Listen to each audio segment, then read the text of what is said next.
গণহত্যার জন্য শেখ হাসিনাকে ক্ষমা করবে না দেশের মানুষ, তিনি মানবজাতির কলঙ্ক।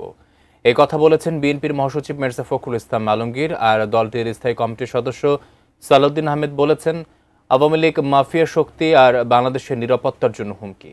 একই সাথে বলেছেন, গণ অভ্যুত্থানের চেতনা নিয়ে যেন ব্যবসা না হয়।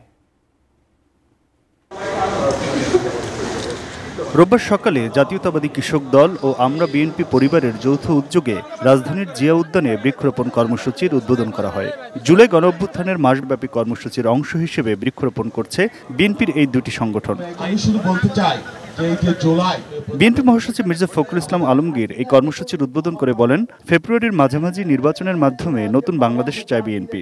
নিজেদের মধ্যে ভিন্নমত থাকলেও সবাইকে নিয়ে রেইনবো ন্যাশন তৈরির কথা বলেন তিনি। হাসিনাকে কোনোদিন ক্ষমা করা যাবে না। হাসিনা হচ্ছে মানব জাতির একটা কলঙ্ক। হাসিনা হচ্ছে মায়েদের একটা কলঙ্ক।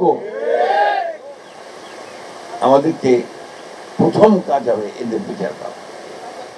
দ্বিতীয় কাজ হচ্ছে এই যে পরিবারগুলো, ওই যে মা যে তার ছেলেকে দেখে স্বপ্ন দেখেছিল যে তার দুঃখ দূর হবে। অ্যান্টিব্যাকটেরিয়াল অ্যাডিটিভ যুক্ত সেরা ওয়াটার ট্যাঙ্ক বিশুদ্ধ পানিতে ব্যাকটেরিয়া জন্মাতে দেয় না। সেই পরিবারগুলোর পুনর্বাসনের ব্যবস্থা করা, আর যারা আহত হয়ে আছে, যারা চোখ হারিয়েছে, তাদের পুনর্বাসনের ব্যবস্থা করা। এটা না হলে ভবিষ্যৎ এবং জাতি আমাদের ক্ষমা করবে না। বিকেলে ঢাকা বিশ্ববিদ্যালয়ের টিএসসি অডিটোরিয়ামে ছাত্রদল নেতা আবিদুল ইসলাম খানের স্ফুলিঙ্গ থেকে দাবানল বইয়ের মোড়ক উন্মোচন করা হয়। অনুষ্ঠানের প্রধান অতিথি বিএনপির স্থায়ী কমিটির সদস্য সালাউদ্দিন আহমেদ ঐক্যে ফাটল ধরিয়ে দেশকে অস্থিতিশীল না করার আহ্বান জানান। আওয়ামী লীগ মরিয়া প্রমাণ করিল তাহারা ভারতের দল।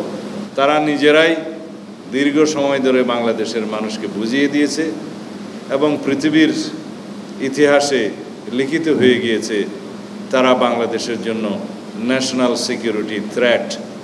তারা বাংলাদেশের প্রোডাক্ট নয়। আওয়ামী লীগ কোনো রাজনৈতিক দল নয়। আওয়ামী লীগ একটি মাফিয়া এবং স্বৈরতান্ত্রিক শক্তি। Aminul Islam, ATN news, Dhaka.